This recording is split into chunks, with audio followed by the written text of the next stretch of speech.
Thank you, Ashwini. And I'll request everyone else to mute themselves just so that we get no background noise. So good evening, everyone, and welcome to our first masterclass of 2025 on team coaching essentials. So my name is Mahrukh Bandorawalla. I'm an HR professional and a PCC coach.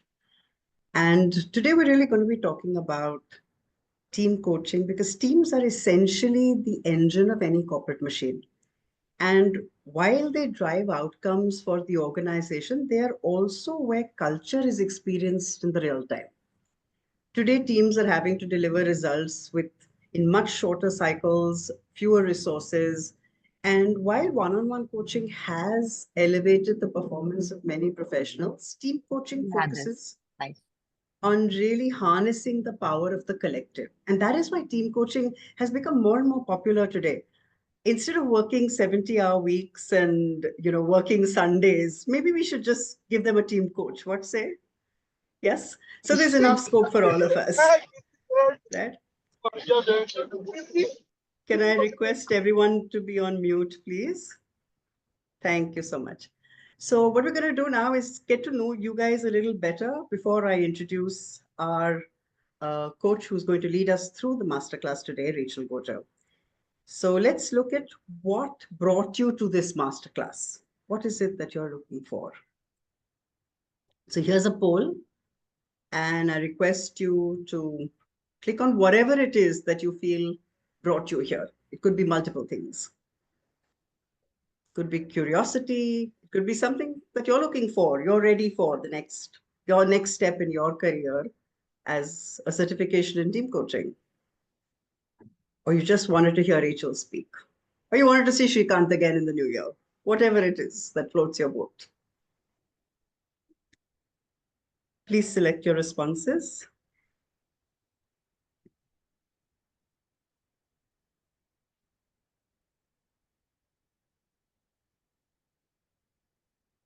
Ashwini, can we see the responses? Yeah, can I? I'll have to close it to show the results. Oh, okay. Let's give them maybe another 10 seconds.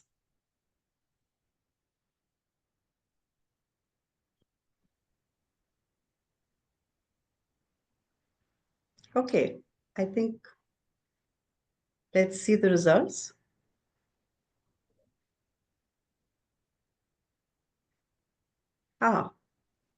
So possibilities and opportunities in team coaching. And I think I'd be very curious to know where each of us are at in our professional journey. So that's going to be the next poll. But 42% are looking to get qualified as a team coach in the future. And more than 50% of us are curious about what is this all going to be about and knowing more about it. Thank you. Can we have the next poll? We want to get to know you a little bit better.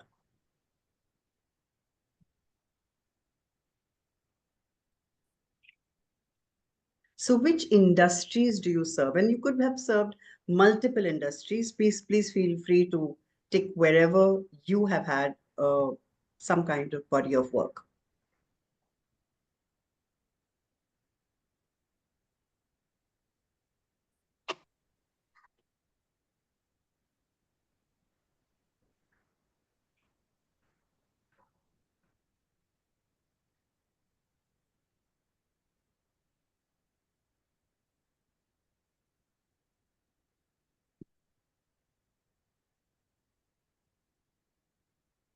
Okay. 3, 2, 1. Ashwini, do share the results.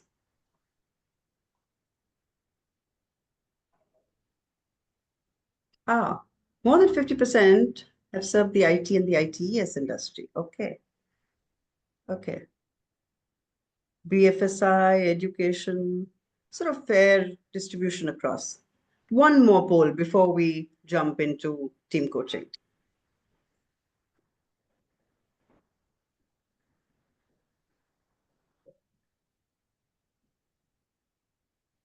So who are you? Are you a coach? Are you a consultant? Are you a trainer?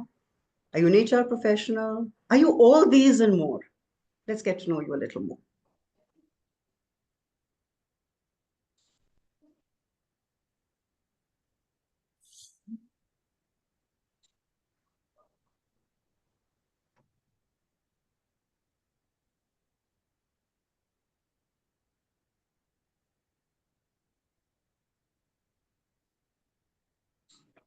Ashwini, could you share the results?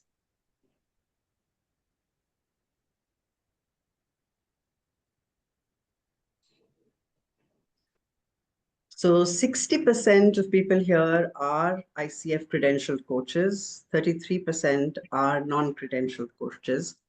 And obviously, between these 83%, there are many other hats that are worn, primarily that of trainer and consultant, trainer and facilitator, and consultant and HR professionals.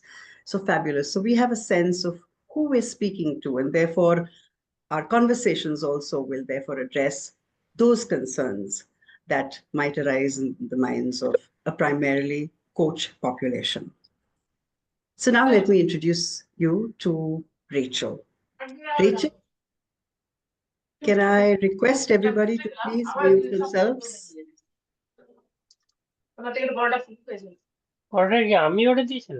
Ashwini, is it possible to mute all? Yeah, I'll do that. Please. Okay. So Rachel and I met on our MCC paths, and without a doubt, she is one of the best people to lead.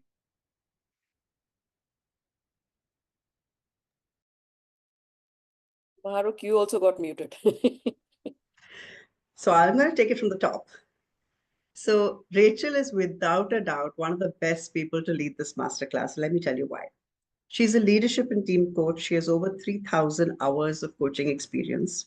She works with high achieving individuals and teams to help them stay focused, manage overwhelm, and move ahead with confidence and power. She's worked with CEOs, executives, entrepreneurs globally to help them create their unique success formula and stay on top of their game. Before becoming a leadership coach, she worked for 14 years as a technology and business leader, managing IT teams across different geographies and product verticals. Now, that's all very well. All right. Why did I say she's the best person to lead this class? Today, many of us know about the ACTC, which is the Advanced Certification in Team Coaching, which is offered by the ICF. Very few of us know, and I certainly didn't know, that EMCC, the European Mentoring and Coaching Council, actually launched a team coaching program, which was known as the Individual Team Coaching Accreditation Practitioner Program, before ICF did. And it was run by none other than David Clutterbuck, the founder of EMCC, and Peter Hawkins, both big daddies in coaching, which I'm sure all of you have heard of, right? And this was the program that Rachel actually attended and got certified in. So she's learned from the very best. And therefore, not surprisingly, she's also the global lead for the ICF team and group coaching community of practice. So really, there really can't be anybody better to run this program, this particular masterclass, right? And if all this were not enough, she's also the president of the ICF Bangalore chapter.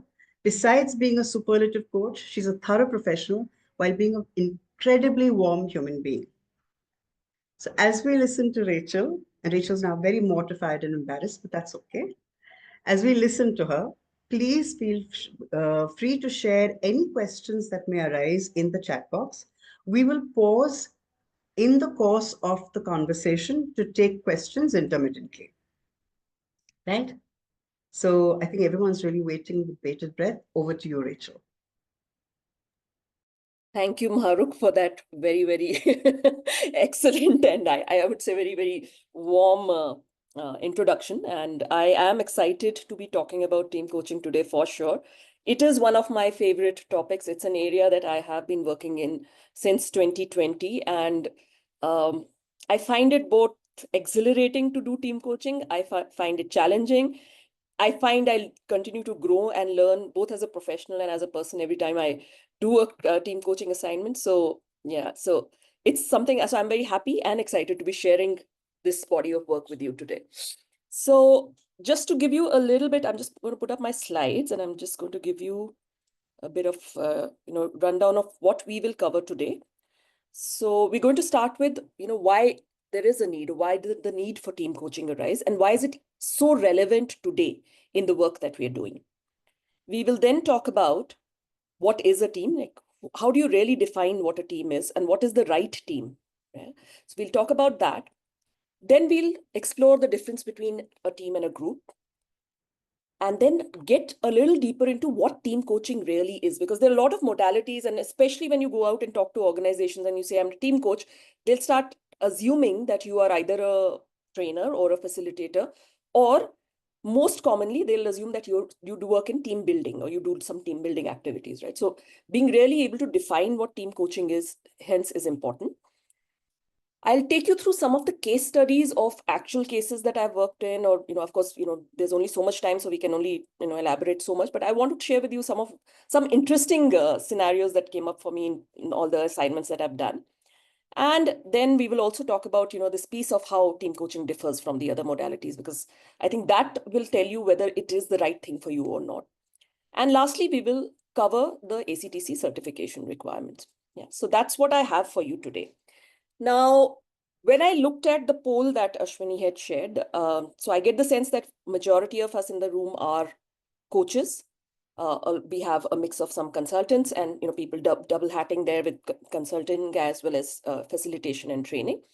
So here's the question that I'm going to ask. So from a point of view of a coach, if you are a coach or if you've worked with a coach, what as per you is the, who do you really serve through your coaching? Right? So I'm going to stop sharing here, and I'm going to request Ashwini to help us with sharing the Mentimeter for this.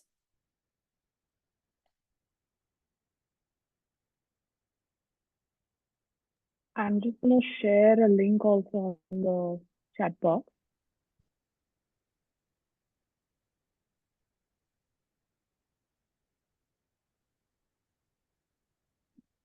Sorry, just give me a second.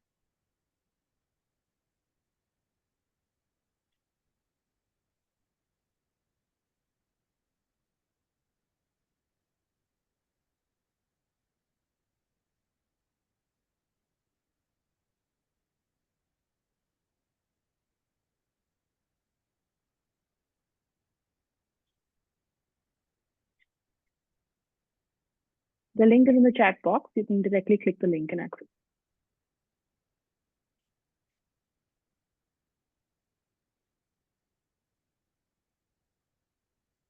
There is a facility to enter the board here also on the screen. Should we? Yeah, I think.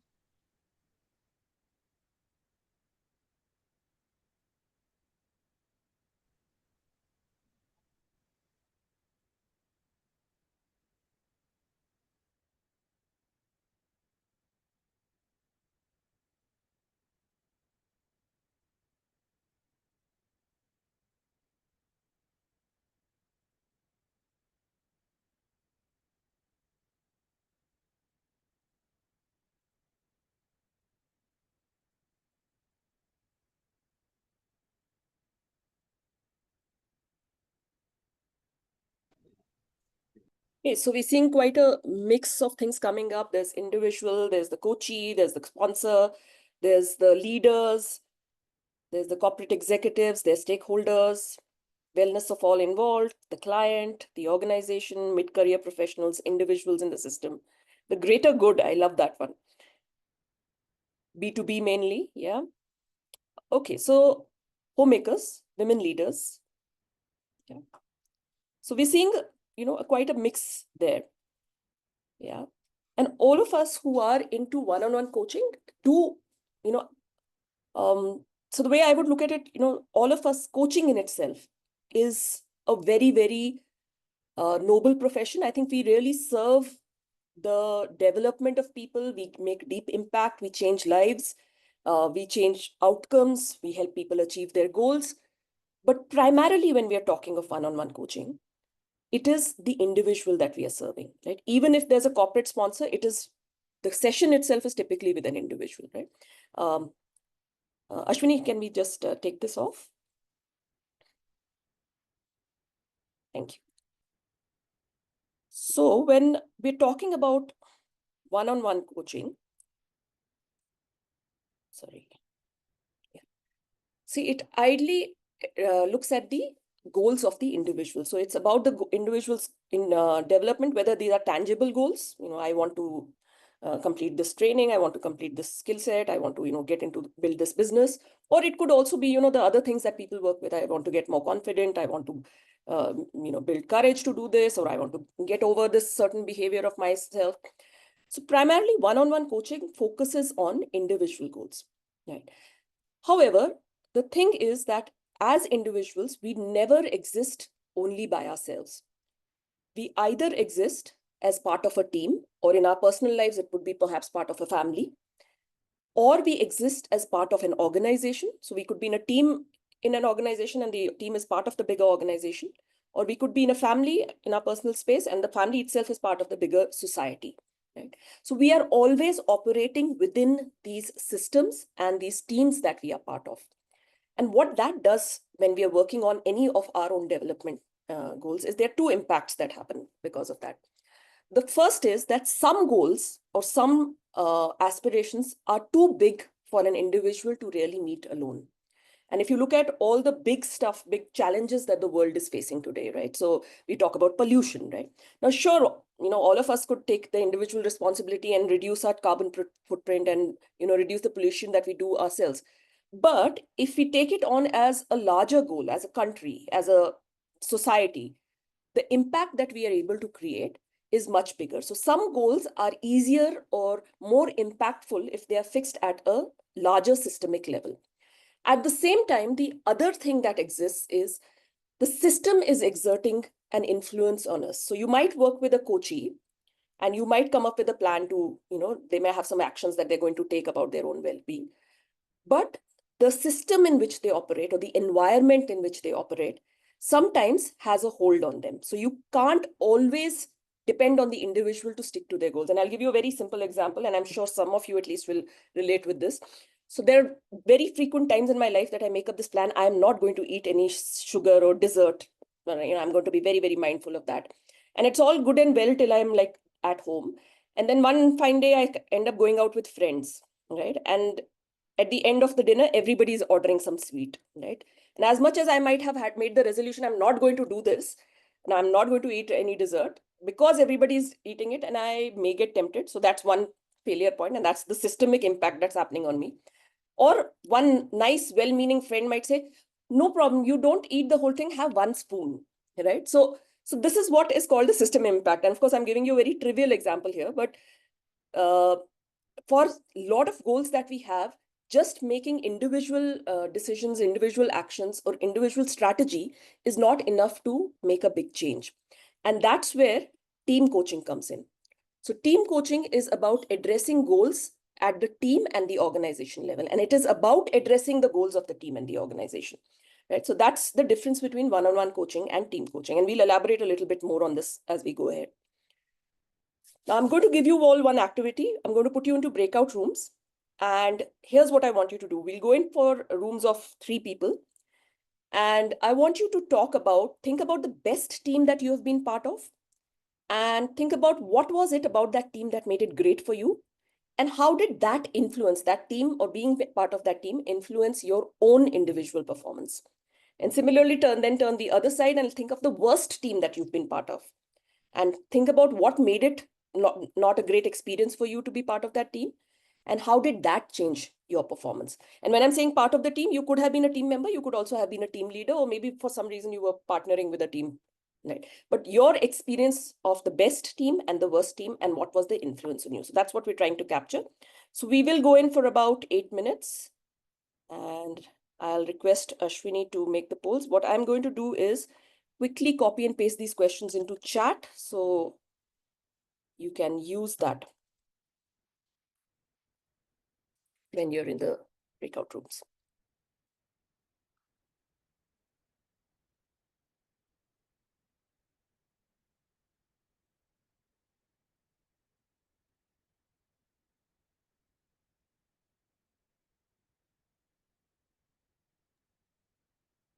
Oh,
So people are.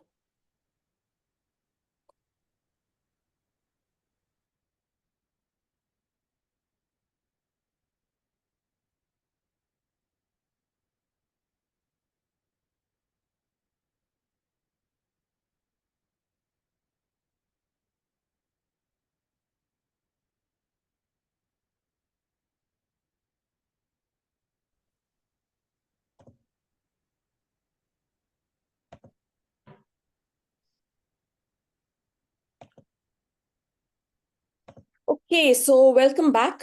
So let's quickly hear a couple of voices.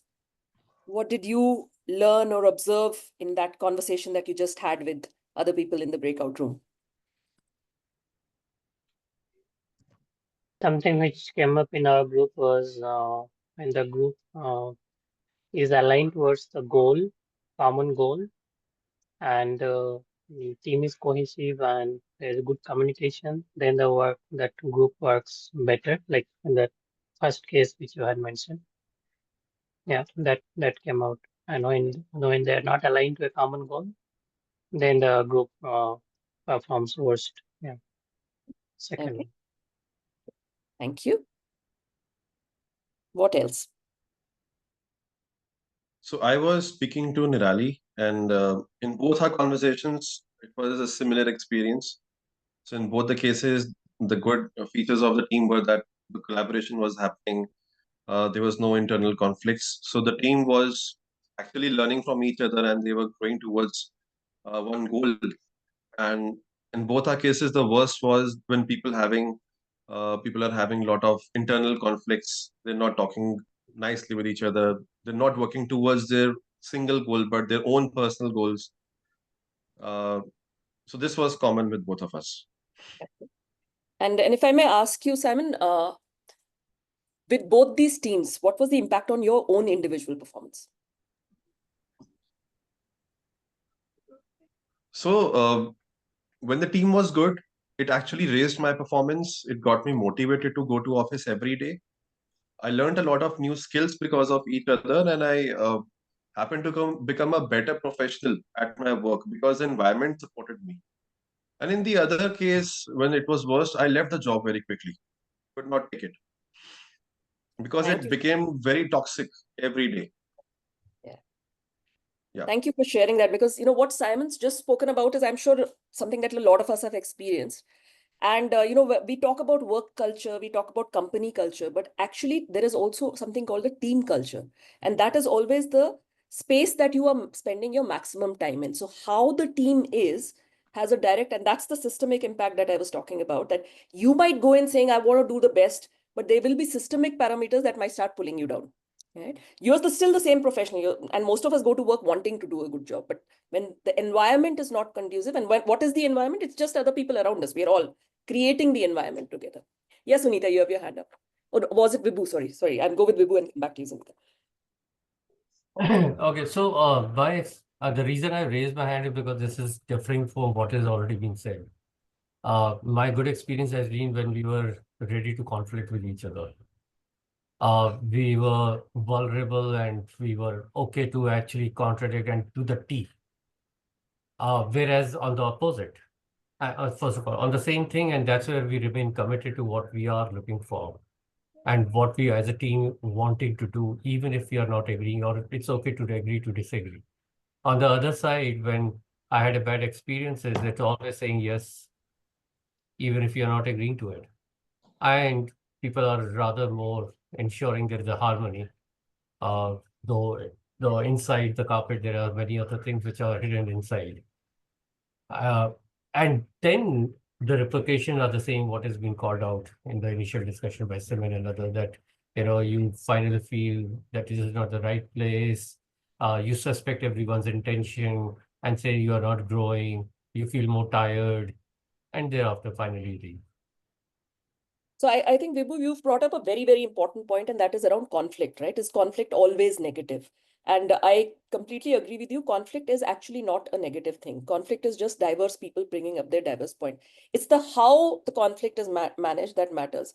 And lack of conflict does not necessarily mean the team is good, because it could also mean the team is completely disengaged. it can also mean that, there's a lot of fear, because if you're, let's say, there's fear fear of the leader, people may just say yes, yes, and go towards consensus rather than really sharing what they want to. Okay, so we've got 2 hands up, and after that we'll move on. So Sunita, please go ahead. Yeah, I agree with Vibhu. I was sharing with my breakout room teammates that I love being part of a team where we were able to talk about anything without any hesitation. There was this openness that was created by the leader, who himself was like not like an authority figure, but he was like a friend. We could talk about anything. So even if we failed and made mistakes, we went and told him, and he used to say, "It's okay, shit happens. Let's see how we can, resolve it." And each one of us would contribute ideas, and we would have difference of opinion. And then, we would fight it out and talk it out, and then move with an excitement and enthusiasm. So there was this cohesiveness, and that was brought about by the leader. Eventually whatever we discussed in our group, somewhere we found the value system, that individual value system being aligned with the values that the team held and the organization held overall. That's where there was this excitement. There was this looking forward to go to work every day, because of all these aspects. It was not that we were always together. We were doing our work, but whenever we came together, there was this beautiful energy that we all we shared, whether it's a little bit of having a bite from someone's lunchbox, or just tapping someone's back, or whatever it is. We really engaged with each other. I think that really made the difference. Like you said, the team culture was very open, honest, and we could talk about any challenge that we had, personal or professional. Thanks for sharing that, Sunita. And I think what you are bringing up, and it kind of also complements what Simon said. Okay, Simon says, do you get that a lot? Simon. So, yeah. Okay, so, and I think the point that Sunita's sharing has a lot to do with, so there's collaboration, even, what Vibhu said, the underlying thing when you're able to openly disagree with each other, or you feel, comfortable in the company of people, there's an aspect of safety, psychological safety with people around you, right? And to Vibhu's point of, when I disagree, I know the person's not going to hate me. We are still working towards the same thing. We're just having these disagreements because we have a common goal that we want to achieve, right? So there is interpersonal conflict does not necessarily mean, it's typically a task conflict and not a relationship conflict. Yeah. Yes, Farah, please. Riti and I were talking about both of them, but one thing that I brought in was a team that I was part of. It's a global team, and honestly, in my lifetime, I've never experienced such an amazing team. What really worked for us was really taking the time in the beginning to get to know each other. What strengths do we bring besides the being aligned to the overall vision and the objectives? Constantly knowing that, right? And because we were able to do that, there was less judgment. There was so much of autonomy that was created, that we could work in smaller groups, but transparency to share everything that was happening. So a lot of time to create. There wasn't this always urgency to get things done in tomorrow, etc. So that, I think, the time to bring ideas together, that was another thing. And the last thing was, there was celebration of little wins as well along the way. So I felt that the way we worked on that 18-month project, I've never experienced that level of trust. And I think that really, there was a lot of trust. So everybody felt like they were leaders in that. It wasn't one main person, but we all took on that role. So that really worked for an experience I've had. And of course, there was also a bad team experience of something converse to this. Yeah. Thanks, Farah. And I think what Farah's bringing up in her experience is when she's using the word trust, and transparency. I think those were a couple of words that I heard you use. So they definitely create that feeling of, okay, I know what this person's about. I know I can trust this person. I know I can rely on them. And the other piece that you said about all of us felt like leaders, right? So that is called the shared leadership, right? So it's the success of the team is everybody's responsibility. It's not the leader's responsibility. It's not the top performer's responsibility. It's everybody's responsibility. And that's what typically you'll see happening in really good performing teams. So I'm going to now, so from the conversation, I hope, you kind of connect with this point that good teams give you good results, right? And there is these certain factors in really high performing teams that not just elevate the performance of the team, but also elevate the performance of the individuals who are in the team. Yeah. So that's one aspect that makes it important for us as coaches to start considering what is the impact that we can have on teams, because teams is where a lot of the big impact work is happening. Now, let me also share one more set of statistics with you. Now, there's been quite a bit of research that's been happening, and all of this research is from the last 4 or 5 years. So Mercer had done this research where they found that as compared to earlier, more and more people are doing collaborative work. So you may not necessarily be in the same team, but you have to work with other people, and the outcomes are dependent on each other. Again, there are some teams, and and again, this data is for US, but I don't think there will be too much difference, at least in the MNC world. 31% of teams are purely doing collaborative work.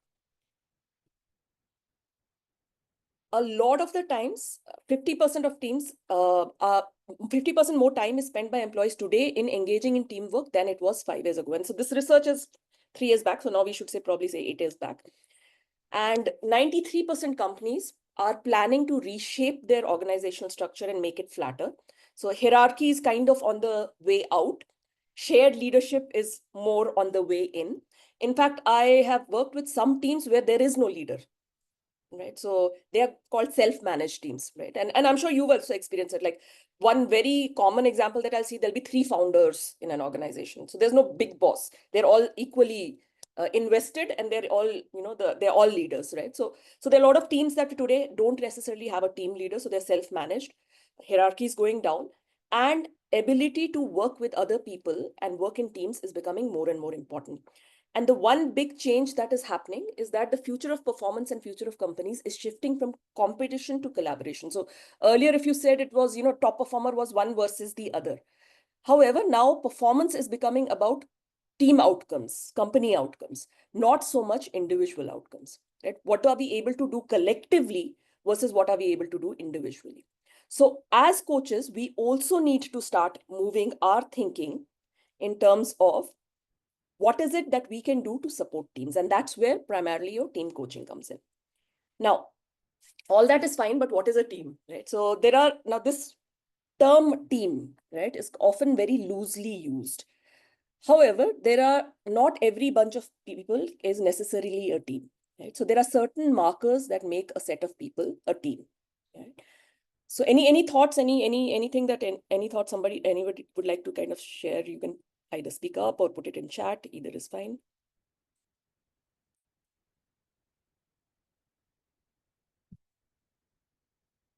Shared purpose, common goals, very good.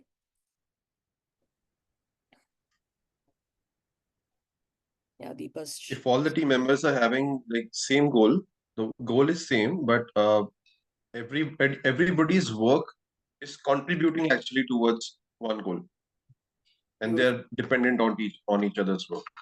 Interdependence. Perfect. Yeah. So for a set of people to be called a team, sorry, 1 moment, they need to have a shared purpose. Now I'm going to also talk a little bit about shared purpose and common purpose. It's not the same thing, right? Shared purpose means we are all working towards the same thing together, right? And common goals is that we are working on similar goals, but towards a common purpose, a shared purpose. Common purpose is we all want to do the same thing. And I'll explain that difference in a bit. Interdependence is extremely important, both of tasks and outcomes. And there is a defined membership of who is part of the team and who is not part of the team. Now, sometimes you will say in organizations, they'll say that everybody reporting to manager X is one team, but that's not actually true. Just because you report to the same manager does not make you a team. If there is no interdependency between people, it's not a team, it's a group. And that's the difference between a team and a group. Right? So if you are working with a set of people where you're all working towards the same thing, and there's a impact of one person on another, then that's a team. Extremely important for a team to know is that the purpose is what creates the team. So purpose comes into place before a team is formed. A team is always formed to serve a purpose. So it is defined by its purpose, not its members. The members come in to serve the purpose. Yeah. And to continuing on this point of what is the difference between a team and a group. So firstly, team will have a shared purpose where we are all working towards, let's say, launching this business or versus a group has a common purpose. Now, simple example that I will give you is in this room itself, right? Everybody who's joined to learn or to attend this masterclass is coming with probably the intention to learn, right? I'm sure that there might be other thoughts as well, but there's definitely an intention to learn. However, so that's a common purpose that you're all coming with. But what one person learns has no impact on what the other person learns. Yeah. So hence, that's why I say that it's a common purpose, but it's not a shared purpose. Mahrukh and I, we've been planning and working on this masterclass for a few weeks now. And because we are working together and we have the one intention of delivering a successful masterclass, we are a team, right? Because we have a shared purpose, and how this masterclass goes is important to both of us, and we both put in effort to it, right? So that's the difference between a team and a group in this room. Yeah. Again, there is interdependence, there is collection of so group is always, so, you could take any class, right? Like a group of students in an MBA college, right? They're all a group, right? Team would be, let's say, a football team where there is dependence of one player on another to meet the ultimate goal of winning the match. Okay. Typically, teams are more formal because there's a defined membership. Groups are often can be formal, can also be informal. Okay, so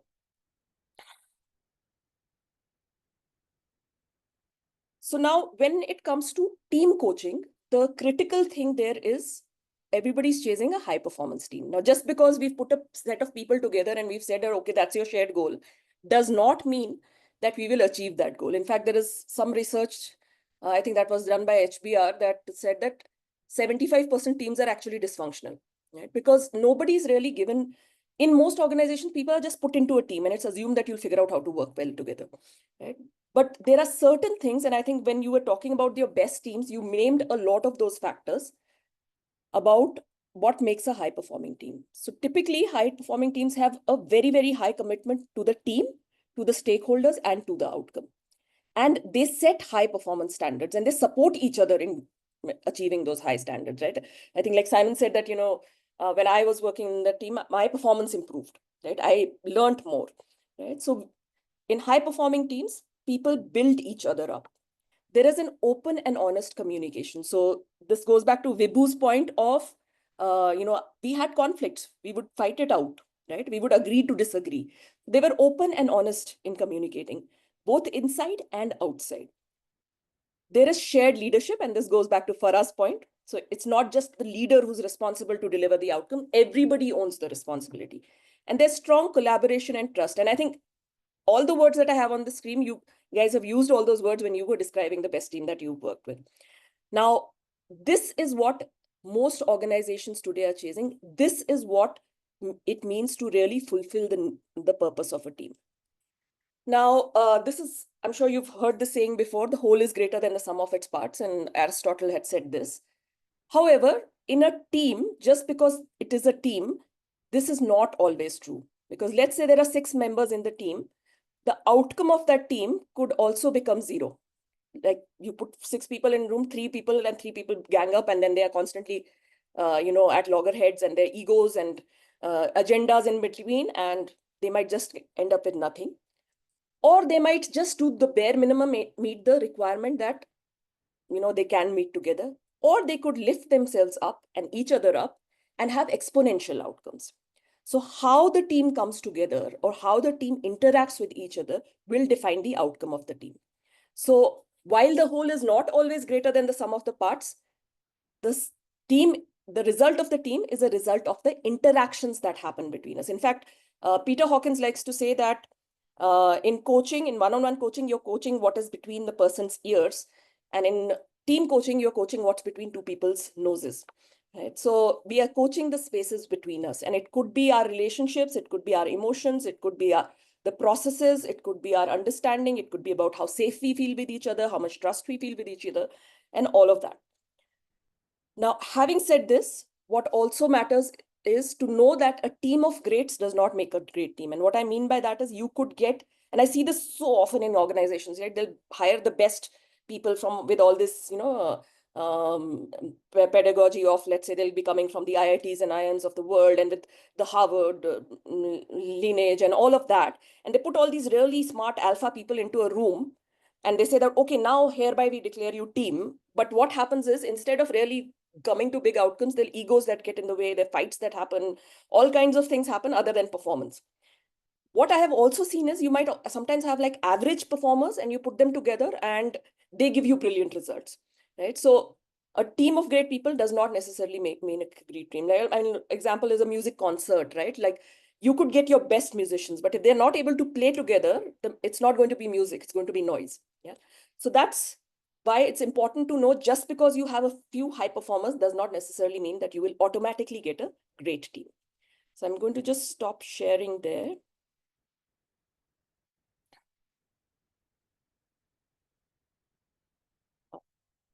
Mahrukh, are there any questions that anybody has any questions? Maybe there aren't any questions at the moment. Maybe we can carry on and take the Q&A at the end. At the end. Okay, fair enough.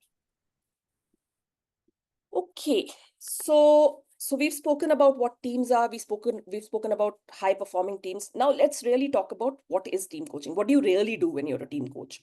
And what is that experience of, my sense is that most of the people in this room are familiar with one-on-one coaching or are active coaches, right? So you guys understand what it means to, the basic competencies of coaching, questions, listening, presence, and all of that, right? Now, how do you bring that into a team environment? And what is the work that you do when you're working with a team? And it's important for us to understand this because when you go into sometimes talk about team coaching, you will always have, you will have a lot of the stakeholders who will say, oh, you're a facilitator. Oh, you do team building. That's the biggest one that people confuse your work with, right? So it's important for us to first understand what is it that we do that's different from somebody who's doing team building, right? Now, can somebody tell me what people really do when they're doing team building? What is the purpose of team building?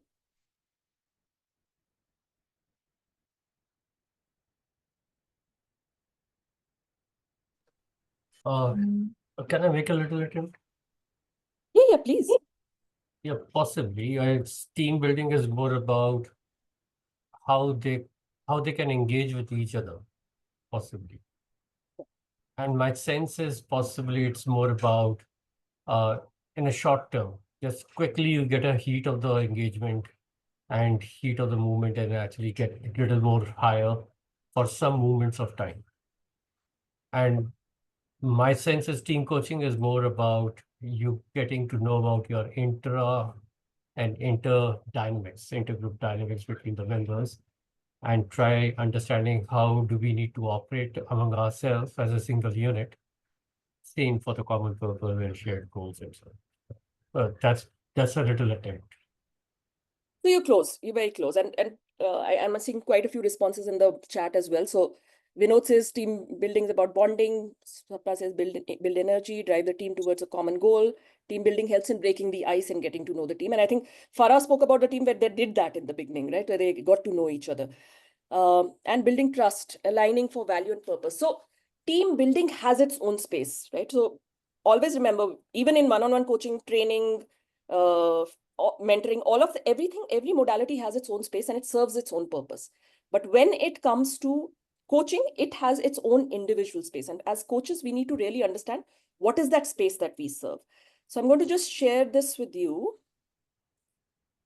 So this is a very broad definition that talks about team coaching is an experience that allows a team to work towards sustainable results and ongoing development. And when I'm using the word sustainable results, it's primarily talking to this thing that we're not going to get into that mindset of, let's go all hog out and, burn ourselves out. Because sometimes you might have team leaders who want to drive the team in that way, and it's not sustainable, right? It could also be in terms of resources that you have, the money that you have.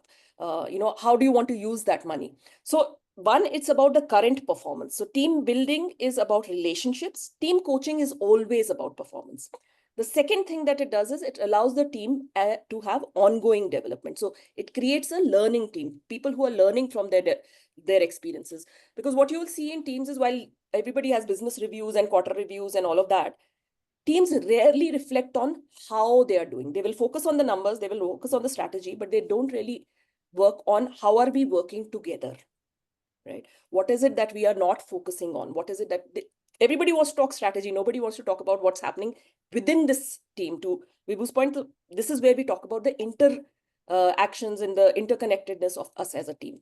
So team coaching, the primary purpose of team coaching is to build high-performing and future-ready teams. So not just are you doing well now, you're constantly on the lookout of what's happening next. And that's the key purpose that team coaching serves.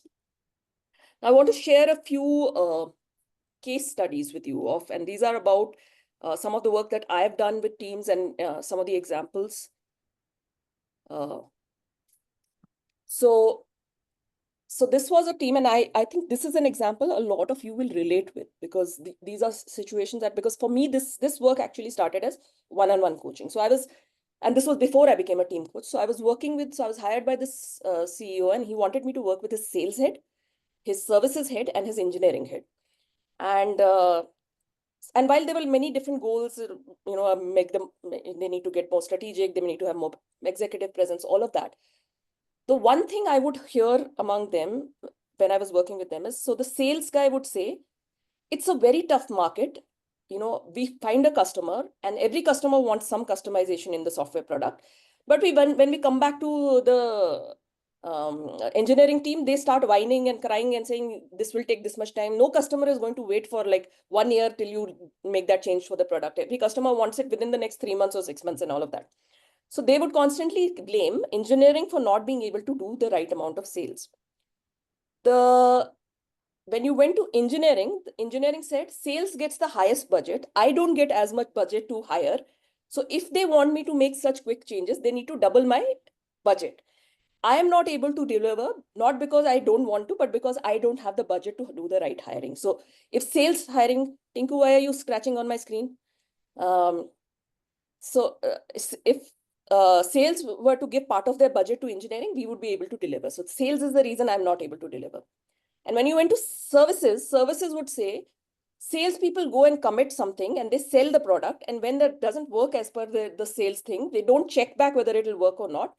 Everybody comes crying to services. And then we have to sit and deal with all those customer complaints, right? Now, all of these came up in those individual conversations while I worked on their individual goals. And around that time, I got trained in team coaching. And then I went back and I said, I think the three of you need to sit together and have this conversation.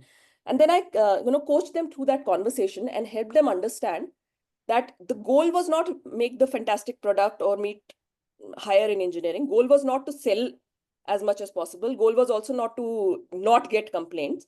What is it that the three of you are together trying to achieve, right? Because team is about what is it that we can do together that we cannot do alone. And often you'll see in organizations that you will have leaders. Sales guy will say, my responsibility is sales. The finance guy will say, my responsibility is numbers. But actually, all of them are serving the organizational goal. So what is that bigger organizational goal that we are serving together? And what is it that we need to together contribute to bring that shared purpose in achieving it? So this was one of the teams this was one of my first team coaching experiences. And just that one team coaching conversation really shifted the way that they started approaching. Then it stopped being me against you. It became, what are we doing together for the organization?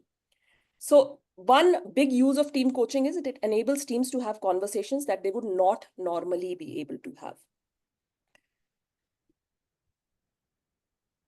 Another thing that I will speak to you about was, so this was a team that I got hired in, and the thing was that the team's very disengaged. And this is going back to, again, Vibhu's point that just because everybody is silent does not necessarily mean, or there's no fighting, does not mean that it's a good team.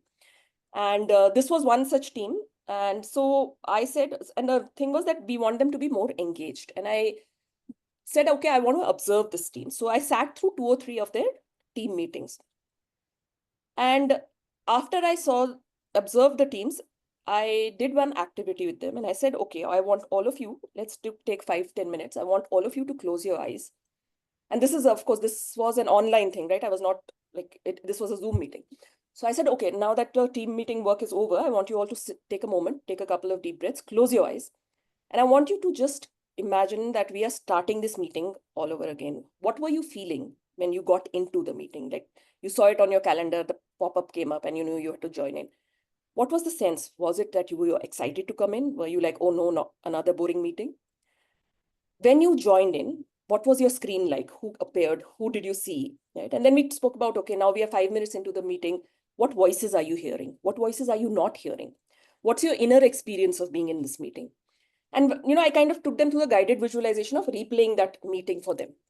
And at the end of it, we had some very interesting observations that came up. So there were some people in the team who said that this is such a noisy meeting and it's such a loud meeting, you never get a chance to speak. So I just attend for the sake of attending because anyway, nobody's going to give me a chance to speak.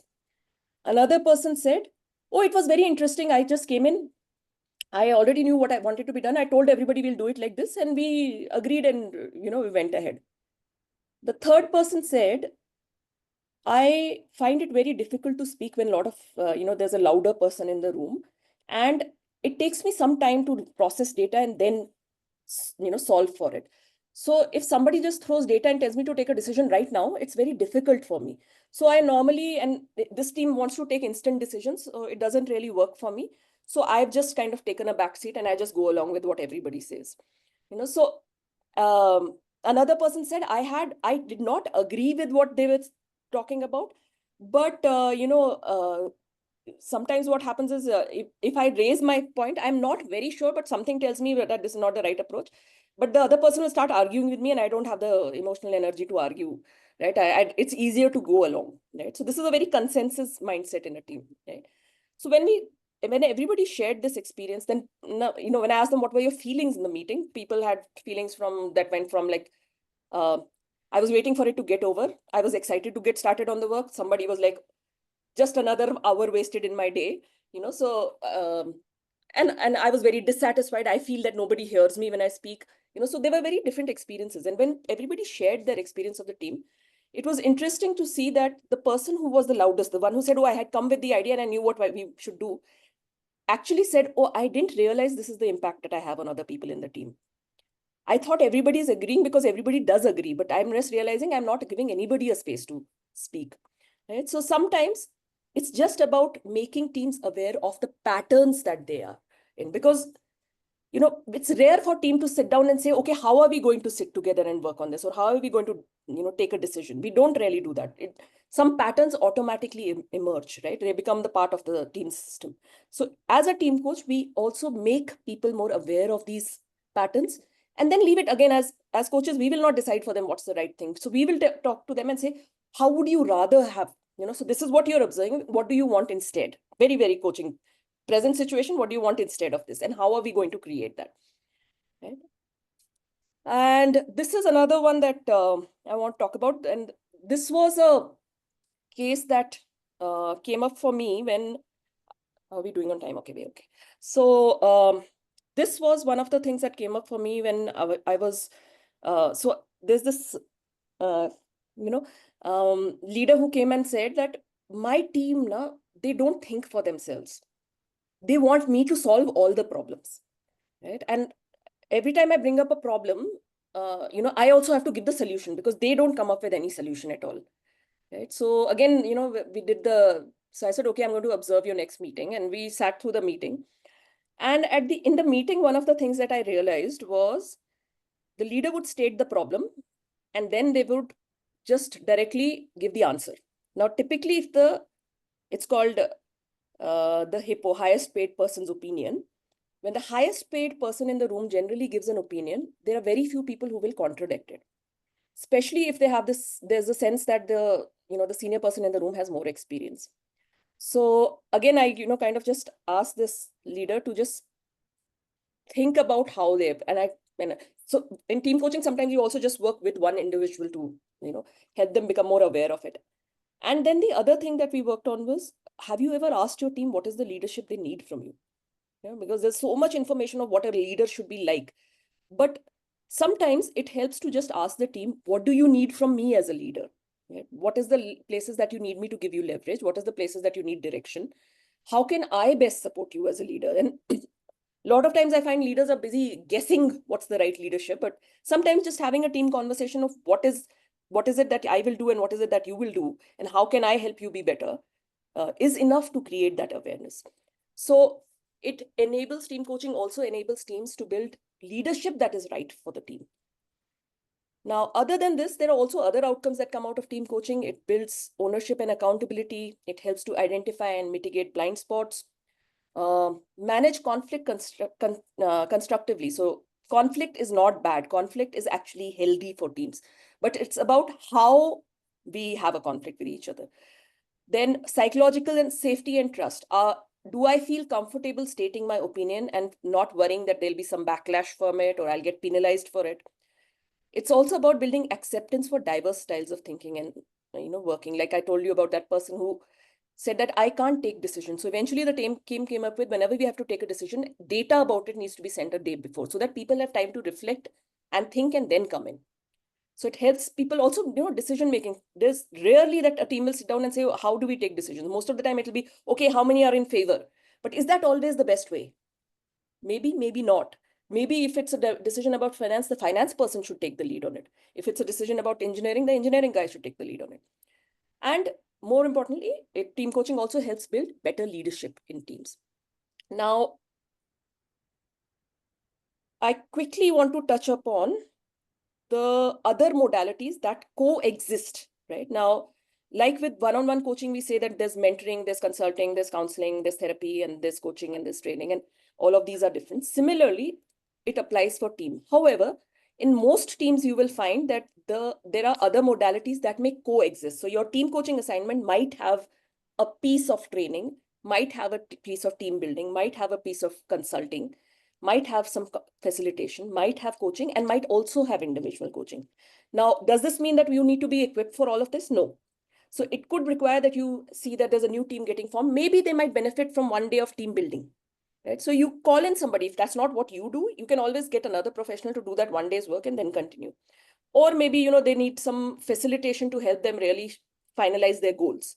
So it's okay to take a facilitative approach. But of course, when we're talking from an ICF point of view or a, ethics point of view, we have to be able to, identify what is our contract, what part of our work is going to be coaching and what part of our work is going to be any of the other modalities.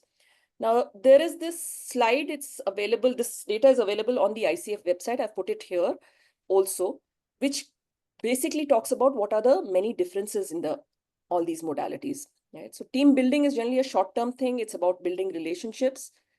Team training is typically about skill development, just like any other training. Consulting is where you have an expert fixing things for you.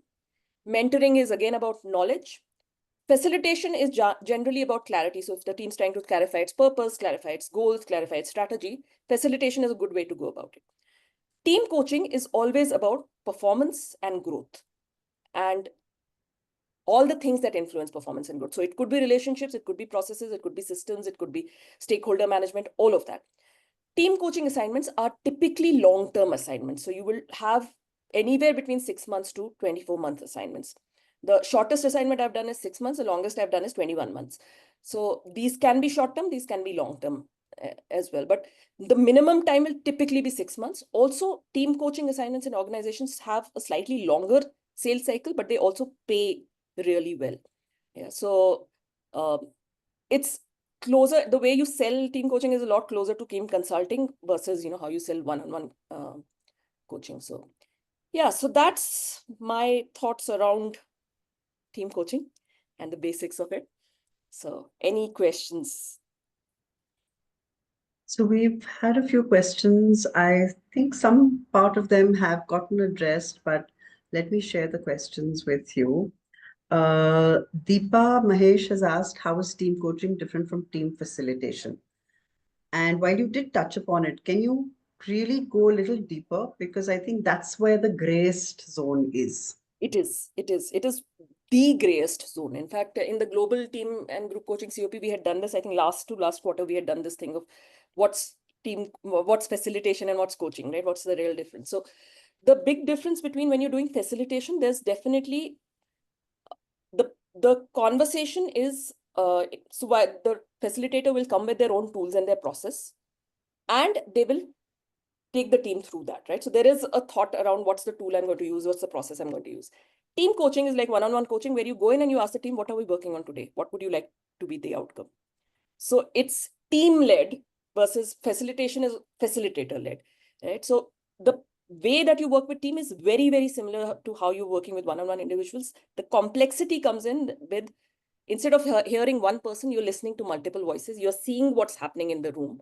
There'll be moments of discomfort that get come in, and the general human tendency is to ignore discomfort, right? So somebody says something that's very awkward, right? And then there's this moment of silence in the team, right? As a team coach, it's your responsibility to bring that up. So I'm noticing that something has shifted in the room. What are we all observing here? What's happening? Yeah, Deepa, you have a question? I'm so confused because as a therapist, and I was a therapist, I used to do exactly this in group process. When I had one therapy client versus a group therapy. And this is all we would go there and we would say, what do you want? It's like a lab. And then we process and then look at what's happening, and we look at if one is saying what happens to the others in the body and whatever.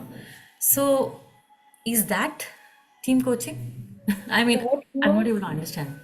So what you're talking about, Deepa, is closer to group coaching. So when you're talking about therapy clients, they all had the common goal of whatever. Like when I do group coaching, and I also do group coaching. Now, group coaching, typically I have a common theme. So let's say everybody's working on improving their confidence, right? In team coaching, it's not individual goal. It is the team goal. So it could be, the goal could be, we want to be able to, take better decisions or have a clear way of taking our decisions, right? So then you ask the question, what would make you say, very similar to one-on-one coaching, that you are now taking better decisions? Okay. And 5 people in a team might have 5 different opinions. Then you need to get them to a place where they all feel that this is what good decision means. Is that making sense? I think it's still gray for me. I'm not very sure. I think I'll get it. Yeah. So what you're talking about is group coaching, very similar to group coaching, except therapy will use a therapy approach and coaching will use the coaching approach. But in team coaching, we are not working on individual. We are taking on who do we want to be as a team? What do we want to achieve as a team? Right? That could be, how do we want to relate to each other? How do you want to behave with each other? What is the So if there is no process, then it becomes a group coaching. If there's a process, it becomes a group facilitation or team facilitation. If there is a common theme, it's group coaching. So like if I take people into, let's say, a group coaching thing, all of them would want to work on, let's say, if confidence is the theme. Now, confidence could mean different things to 5 different people. Correct. Suppose I'm working on conviction with a women's group. Then what is it? Is it team facilitation or team? Depends on how you do it. If you're going in with a structure, tools, and all of that, then it's facilitation. Facilitation. If you're taking a purely open, just like a coaching approach where you don't know, you just sit there. Yeah. Okay. And then in team coaching, is there a framework like ICF competencies which guide us? There is a ICF team coaching competencies. So like you have ICF competencies for individual, you use the competencies as the boundary to navigate. Yes. Okay, now I understand. Thanks. Okay. All right. Yes, Riti. Can we take the questions that have been shared and then come to Riti? Is that okay? Yeah, no, Riti? mine is just a follow-on question, Mahrukh, if that's okay. Sure. Go ahead. So I'm into facilitation as well, and like Deepa, this is slightly gray for me as well. I'm also kind of trying to clear the blur. So what I hear is, in group coaching, and I do group coaching also. In group coaching, there's a predefined agenda, like you said, Rachel, which means that the facilitator who's conducting the group coaching is leading towards that agenda, right? It's a predefined outcome that we're looking at. Let's say we're talking about executive presence as a topic. So there's a facilitation which has happened, and there's an executive presence as a topic that needs to be arrived at as an outcome during the group coaching session.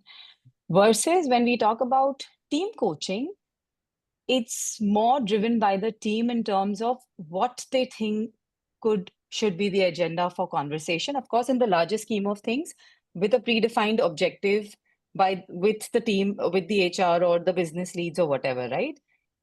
Is that a correct understanding so far? So let me just elaborate a little bit on that, Riti. So the way it would work with a group, see, anyway, in organizational assignments, whether it's a group, it's a team, it's one-on-one, there's a goal setting. Same thing happens in team coaching also. You will go through some level of goal setting. Now, in a group environment, if let's say we're working on executive presence, again, the question I would always start the group coaching session with, what does executive presence mean to you? And where are you and where do you want to get to? What would make you say that you've improved your, right? And 5 people in the group might say completely different things, and that's fine, right? And sometimes, when people say different things for the same thing, then, the learning is also like, oh, okay, maybe I want to add that, and that's fine. Okay? In team coaching, similarly, we might have, like, for example, we want to improve the reputation of this team in this organization. That could be a goal, right? Now, obviously, the question is, when you say reputation, why? And it's very much the regular, the ICF coaching system thing where you'll ask, why is this goal important to you? What does it mean to improve the reputation? What will be the impact when you have it? And what's getting in the way, right? So the coaching process as such largely stays the same. The only thing that you need to be more present for, and that's where the complexity comes in, is holding space for one person versus holding space for many people. Again, difference between group and team will be, while they're learning from each other, they're still working on common goals. But if I improve my confidence versus you improve your confidence, doesn't really make a difference because we're going to live our individual lives. But in team coaching, we want to, let's say, improve the reputation of the team. I feel reputation means we only deliver projects on time, and you feel we want to present ourselves as really intelligent and learned people. We have to agree on, because you can't do it differently, and then the team how do you reputation is align not on going the to be two? You have And to how do you align. align on the two? Yeah. And you will also notice in team coaching that, let's say you and me are in a team and we've had some previous fight or whatever, and I say something, and as a team coach may notice that you make a certain expression. It's important to call that out. Is there something that's coming up for you when she's saying this? So you're working with the interconnectedness of the system.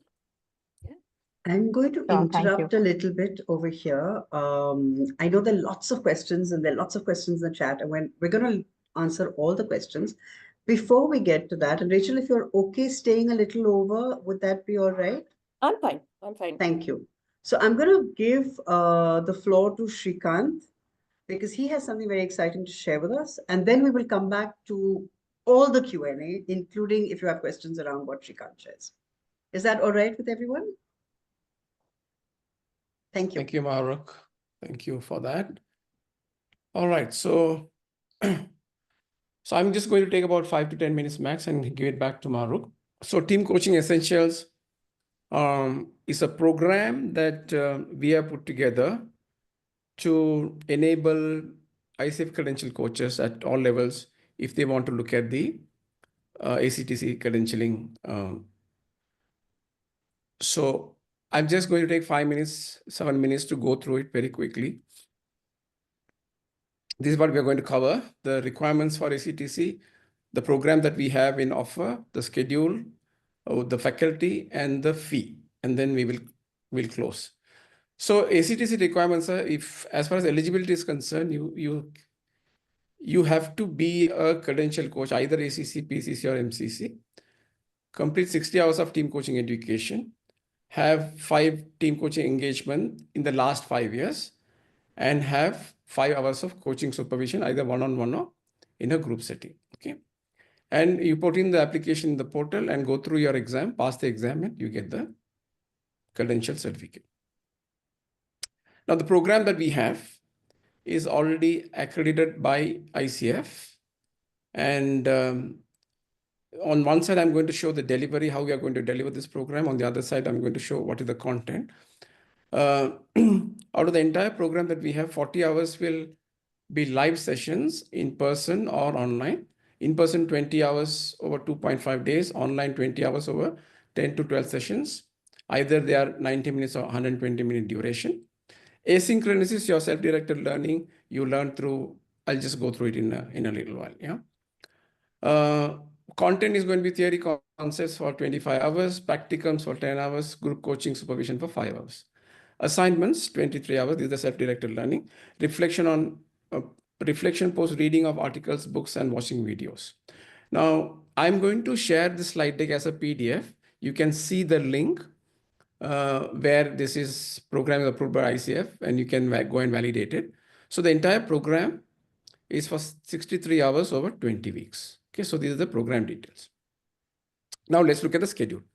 This is how the schedule looks like. We are starting the program on the 21st of February in person, and it'll run for 2.5 days. The first day is going to be 4 p.m. to 7 p.m. Second and the third day will start at 8:30 and finish at 6 p.m. Saturday, Sunday. And the venue is going to be the Montfort Spirituality Center in Indiranagar. If you click, you will see the venue. Okay. Remember, this is not a residential program. You come in the morning, you get your tea, coffee in the morning, you have your lunch, and in the evening you have your tea, coffee, and then go back. If you want to stay at the center, if you're coming from outstation, accommodation will be made available at a very nominal cost. I'll talk about it in a little while when I talk about the fee. Okay. So after we finish the in-person 2.5 day, we go online. 5th of March, we start. We finish on 2nd of July. Every alternate Wednesday between 6:30 p.m. to 8:30 p.m. Either we meet for 90 minutes or 120 minutes. Okay. Right. Faculty, Rachel, you already have seen her here. So you click on this link, you will get to see her complete LinkedIn profile, and then summary is here. Some of you may be knowing Rekha Radhakrishnan. She's a PCC coach as well. You click on the link, you will see the profile. Okay, now let's come to the most important thing. How much do I have to invest in this program? Yeah, because that is going to be a breaker or a maker, whether you want to do this program or not with us. The total program fee, we have priced it at 1.75 lakhs plus 18% GST. It will come to about 2,06,500 something like that. Now what we are doing is, we are giving a huge discount. A huge discount in a way, I'm just going to present it here. If you enroll between today and the 13th, option 1, full price 1.35 lakhs plus 18% GST. If you miss that bus, if you enroll between 14th and 31st, you will have to pay 1.5. If you miss that bus also, you are going to pay the full price. So this is option number 1, if you decide to pay in full. If you decide to pay in partial payments, the first installment has to get paid between the 10th and the 13th for, this is the price that you will pay. So basically what we are doing is, we are saying, hey, out of these 1.35 lakhs, pay the 35 first, the remaining 1 lakh can come in 2 splits, 2 installments. Yeah. Similarly, 1.5 can get split. Okay, now, as I told you, I'm going to share this slide deck as a PDF file. This, if you click this link you can see the link here, it will take you to a Razorpay page. You make the payment. Once you make the payment, patiently wait for 30 to 60 seconds because you will be directed to a Google form where you have to fill in all the details. Then you get your enrollment done. Okay. So this is the link for the full option, and there's another link for the partial option. Okay. Now, how do those links look like? That very quickly I'll show it to you. Just give me a minute.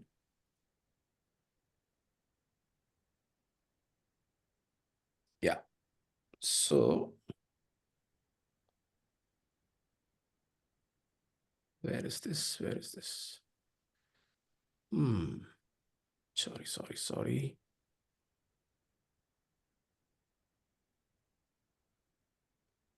Yeah. So this is the this is how it will look for partial payments. Upfront, I'm saying, hey, wait for 30 to 60 seconds. Once you make the payment, it'll give you a confirmation and then it'll direct to your Google form. And this is how the full payment link will look like. Yeah, I'll also very quickly show the brochure. Brochure also, I put it in the chat box right away. Just give me a minute. I'll show you the brochure for the program. Yeah. So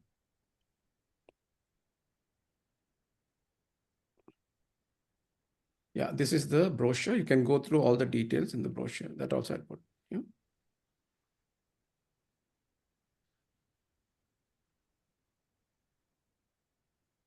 So schedule, everything is here. Profiles. All right. So if you go on top and click on this image, it will also take you to the IC website. Okay, I'm just going to put all the document in the chat box. Over to you, Mahrukh.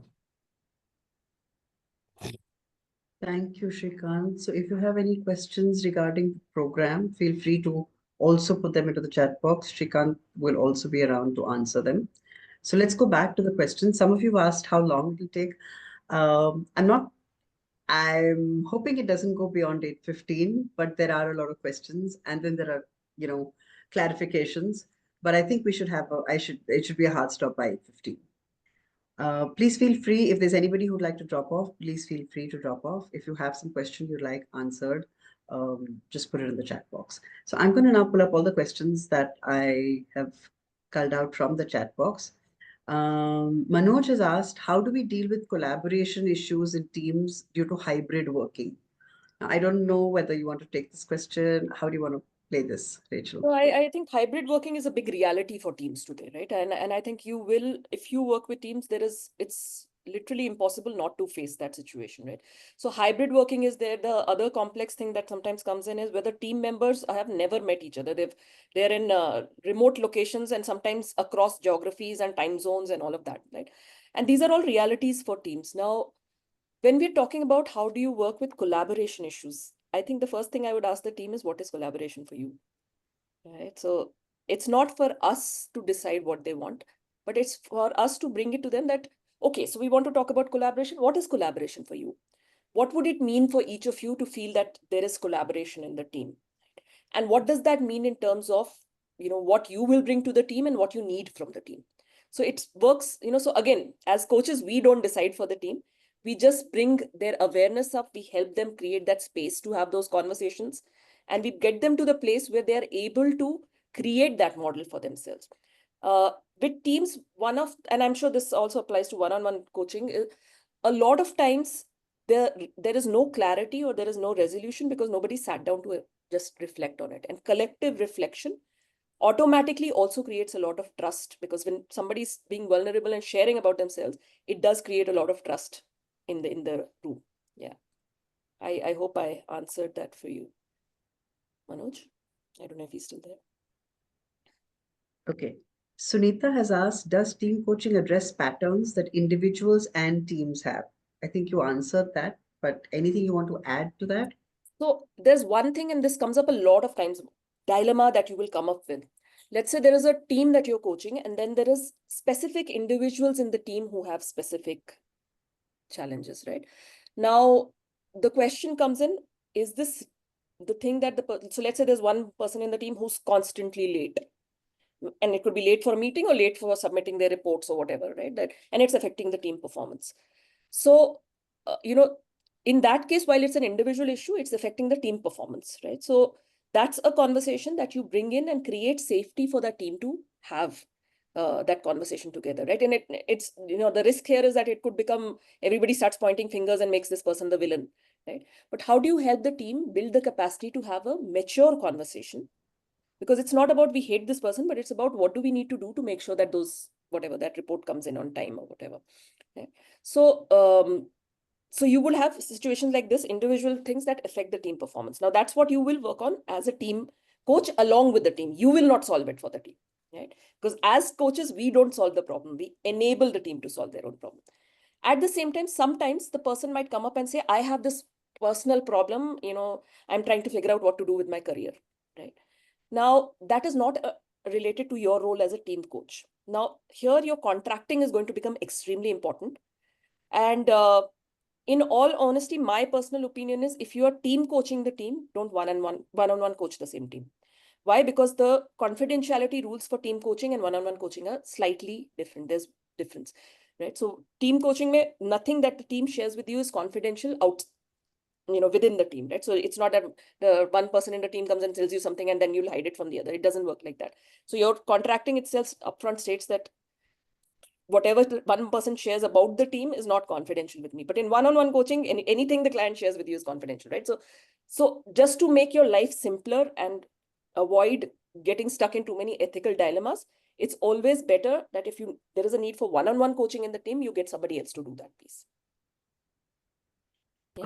Vibhu, is your question related to this particular Yeah, aspect? related to Yeah, this. please go ahead. Yeah, so what about when you are actually coaching a leader, you finish that assignment, and then now the addition as an add-on assignment, you're doing it with a team. That is question number one. Question number two, team includes the leader or team excludes the leader? So I think brilliant questions, Vibhu. Thank you for asking these. I think very, very relevant questions. So if you finished coaching the team leader and then the team leader says, why don't you also coach my team now as a team? Why don't you do team coaching for them? It's perfectly fine to do it. However, there is a little bit of relationship reset or role reset that you need to do with the team leader, because what happens is when you coach the team leader, there might be deep trust. The team leader might think, oh, this person's my trusted resource, right? But if the team sees you as the team leader's person, you will struggle to build trust. So one, you need to reset your contract with the team leader that when I'm coaching the team, I am not your coach, I am the team's coach, right? So that is one reset that needs to happen. And to your second question, Vibhu, when we count a team, it includes the team leader. It's not, the team is not separate from the team leader. Team leader is part of the team. Yeah. Well, Shumas, can you share tips in terms of how we can pitch team coaching for business stakeholders? Yeah, good one. So I think in this market, interestingly, what I have found, right? Like, and of course, I started one-on-one coaching many, many years back. I got into this around 2010, 11, right? When back then in India, people didn't even know what coaching is, right? Other than coaching classes and tuitions. So, and even today, sometimes when I do one-on-one coaching conversations, I have to educate people about it. With team coaching, I found that the receptivity is higher. Right? People are more open to talking about team coaching. One, especially if because I do a lot of work with senior leadership teams and people are very open to talking about, and there's always budget to spend on them and all of that, right? So what they don't always understand is there's a difference between team facilitation and team building and all of that. So one, in your conversation, bring out this thing. And I think it's very easy compared to one-on-one coaching, much easier to sell team coaching for the simple reason. I always pitch it from the point of view that this is about team performance and team sustainability and team's ongoing learning, right? And then I give them examples of the kind of work that I do and what are some things that came up. So this is how I sell it. But I have always found easier receptivity to team coaching than one-on-one coaching. Also because, going back to what I shared in the beginning of the webinar today, the impact is higher, and when you're supporting us, especially an important team in the organization, people will want to spend money on that, right? So that way it's easier to sell. Having said that, and team coaching also pays more, but I'm going to also put a very big disclaimer there. Team coaching is way more time consuming than one-on-one coaching. Way, way more time consuming. So even with so many years of experience, I never do more than one team coaching assignment at a time, because it does take up so much of your mind space, your energy. And if I have a team coaching session on one day, I will not do anything else on that day, because it does take and typically team coaching sessions are longer. They're at least 2 hours. So, they do take a lot of yours. So imagine being like completely present to and managing so many energies for 2 hours, right? So it takes a lot from you. Also, like I said, the sales cycle for team coaching is very much like team consult or any consulting cycles are slightly longer because there's more money at stake. So yeah, so I don't know if I'm just blabbering on now. So yeah, I hope I answered the question. In fact, based on this, drawing from what you're saying, the next question actually is related. Rupanjali says, how do we measure and showcase the tangible ROI for stakeholders in terms of team coaching? Are there certain KPIs that we decide beforehand, or how do we do? So very similar to team coaching. So you know what, one-on-one coaching. So my go-to, and this is how I do it, right? Maybe there are other ways to do it. I'm not saying this is the only way to do it. What I like to do is whenever I have my first meeting with the team leader or whoever's so typically you will not get a team coaching assignment without having met the team leader, right? Because it's team leader's team. So when you talk to the team leader, my approach for that is I always ask the team leader, so you've got a great team. How do you feel about the team? And they'll tell me, oh, they're good. Typically they'll say, oh, we are doing very well. We have, all of that. So the question I always ask them, if, you were to say that your team was the best version of itself, what would that look like for you? And that's when, the team leader will say, oh, I wish they would take more ownership. Oh, I wish they would be more innovative. Oh, I wish they would, push themselves for, or, kind of challenge themselves more. So that's where the wish list of the team leader comes out, right? And then you ask that question of, when you say that you would want the team to be more innovative, what does that look like? What would make you say that the team is now more innovative? So it's almost like a coaching conversation where you're trying to get out what is the need that you have. So that to me becomes, now if your team becomes, and you've defined what, as a team leader, you've defined what innovative is or more ownership is. Now, if the team were to become that way, what would that do for you? What would change for you, right? And so they've defined what they want and what the impact would be. And that becomes a way to show your ROI. That's just one way. Another way could be when you set your goals, what would meeting this goal mean for you? So if the reputation of team becomes better, deliverables of the team become better, what would that mean? What would be the result of that? So you can tie up some very easily in team coaching. It's quite, you will get this from the team itself, the measurables of how are we going to measure success. Yeah. Thank you. Nirali has asked, I don't know whether we've answered this. Does facilitation too have a common agenda, or is it only to facilitate dialogues that wouldn't be possible on their own? So I think, there is a lot of overlap. In all honesty, there is some level of overlap between facilitation and coaching when it comes to teamwork and group work, right? But the only big thing is, as a coach, you don't hold the agenda. You allow the team to decide what they want to do, or the group, if you're doing group coaching, to decide what they want to do. In facilitation, it's typically pre-decided, and you will have some systems and processes to engage that, versus team coaching is very much in the moment, right? And you have to be okay with whatever emerges in the room. Very much like one-on-one coaching. You don't know what a client's bringing to the session, and when they present the problem, how it's or where it's going to go. So you have to be okay with the discomfort or the unknowing and the uncertainty of that. Rachel, I have a question, although there are a couple of more questions on building on what you're saying. So can there be a situation where the team goes into a kind of deadlock?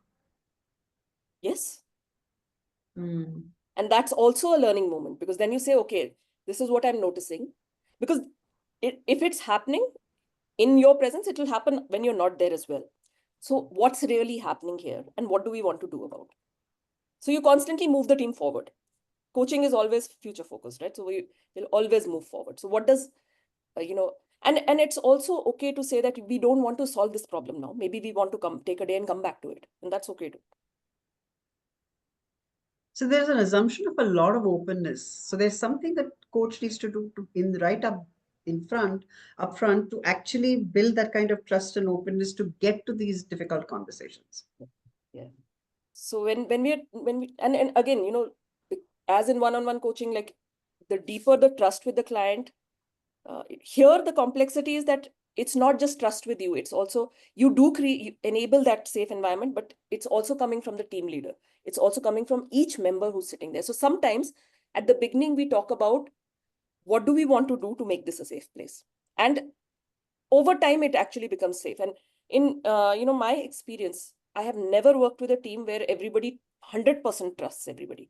As human beings, we are not wired to do that.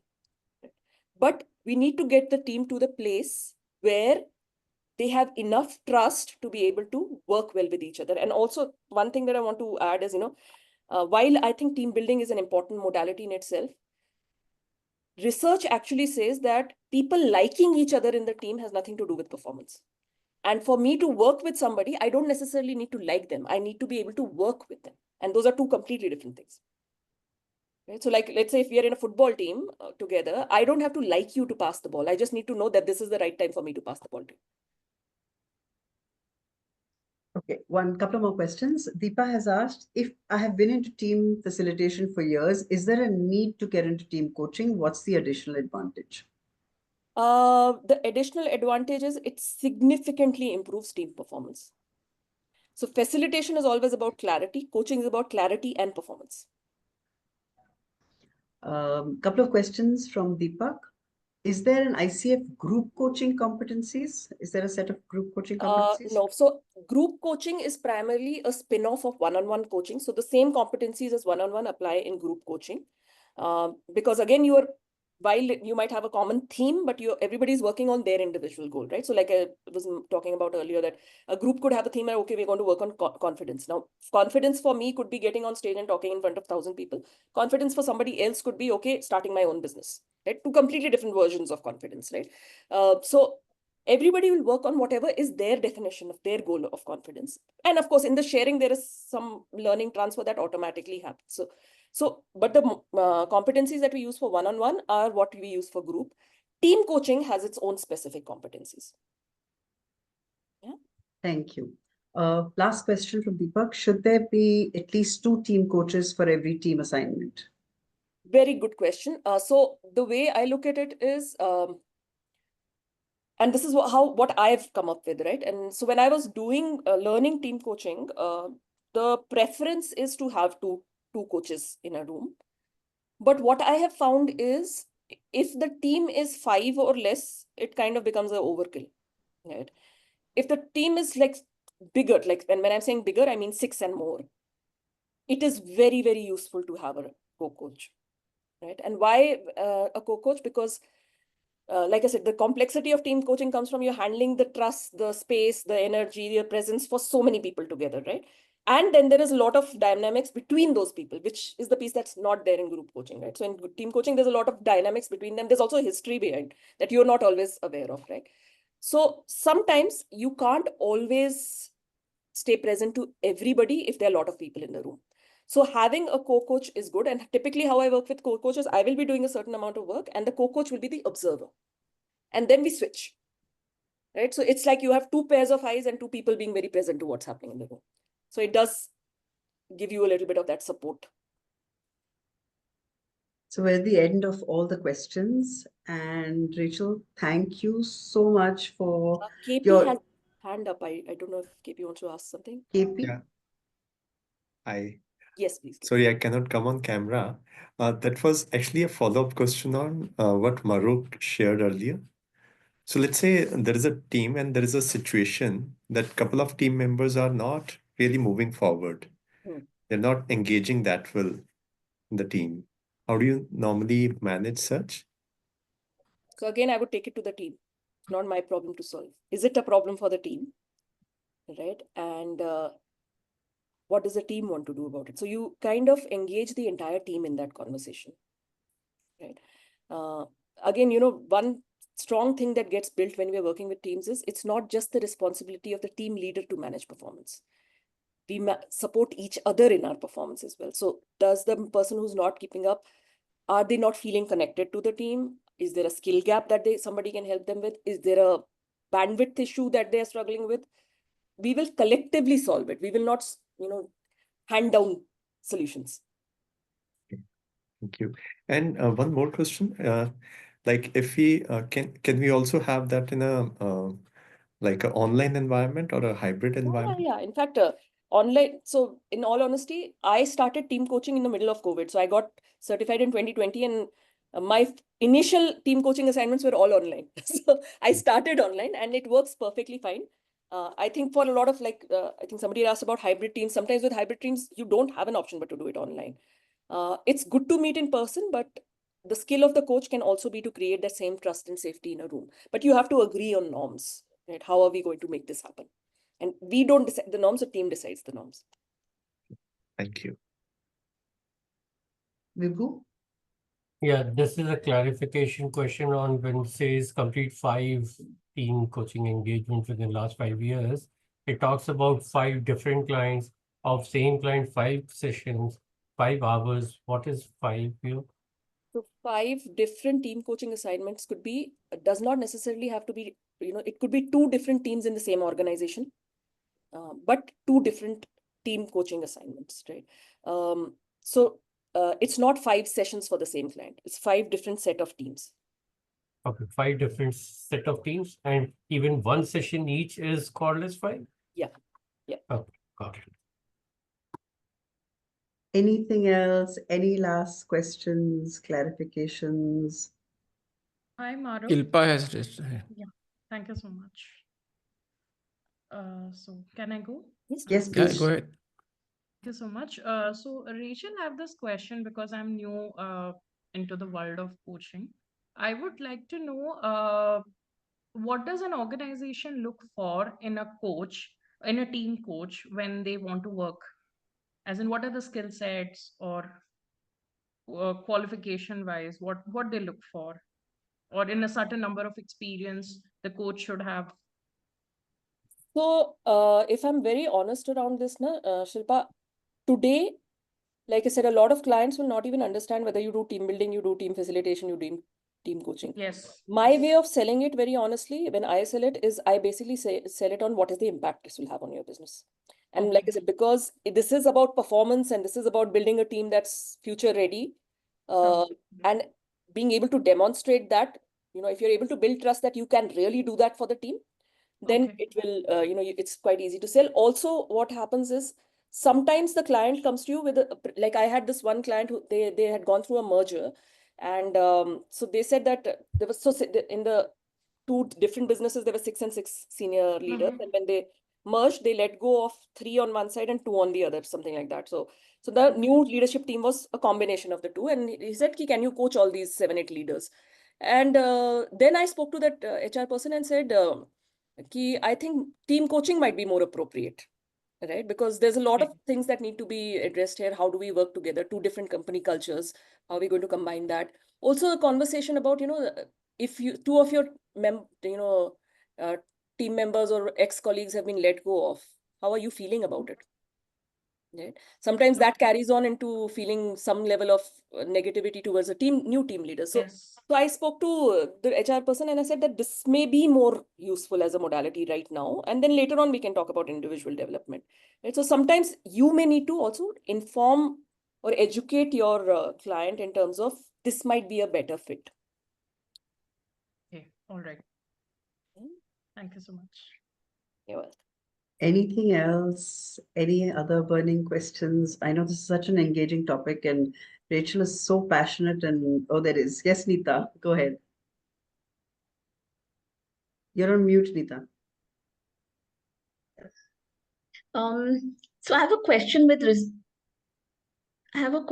respect to impact, right?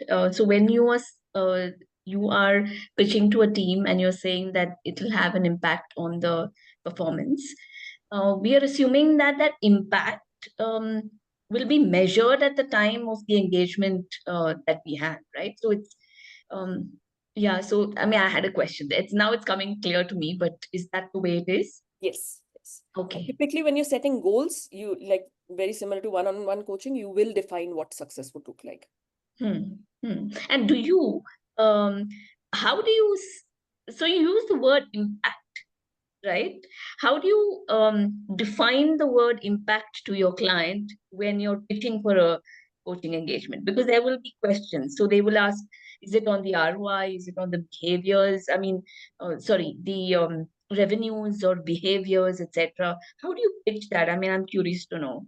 So typically, I don't define what is outcome for them, right? So I ask them, what would make you feel that your team's the best team? Yeah. Right.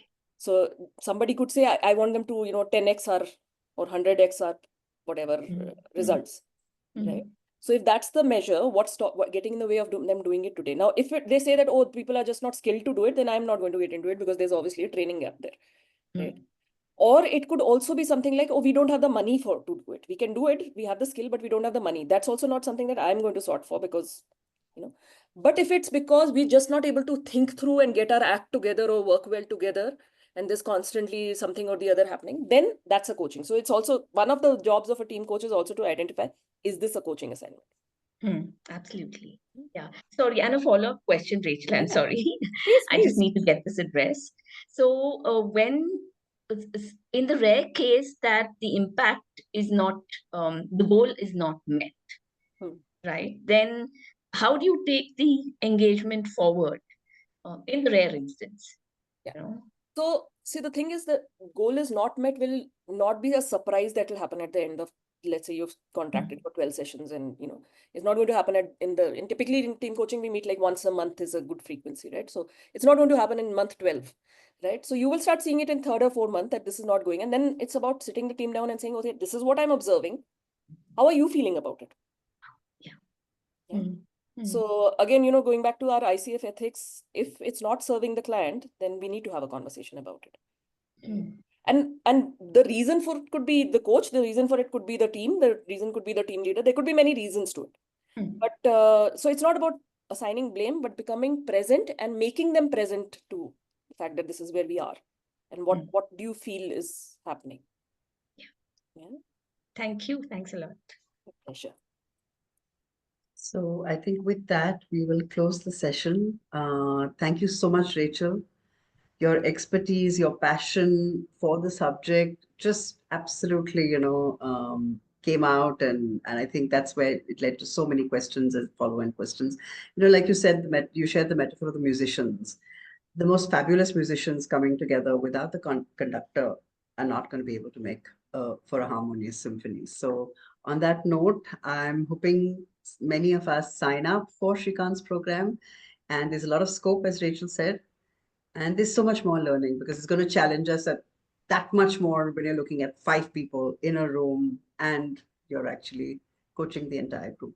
So thank you, Shrikant, for this platform.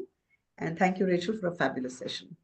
Sure. And thank you, everybody, for the really engaging conversation. I loved talking about this. Yeah. So thank you for the wonderful questions and the engagement. Thank you for staying on till now, whoever stayed on. So, Rachel and Mahrukh, thank you for making this happen. The first masterclass to boot the year. And we are going to see many more very enriching masterclasses in the coming weeks. Thank you. Thanks. Bye. Thank you, Thanks, everyone. Rachel. Bye-bye. Thank you, Mahrukh. Thank you so Bye. much. Very much. Thanks, Sri. Thank you, Rachel. Thank you, Mahrukh. Thanks, Madhu.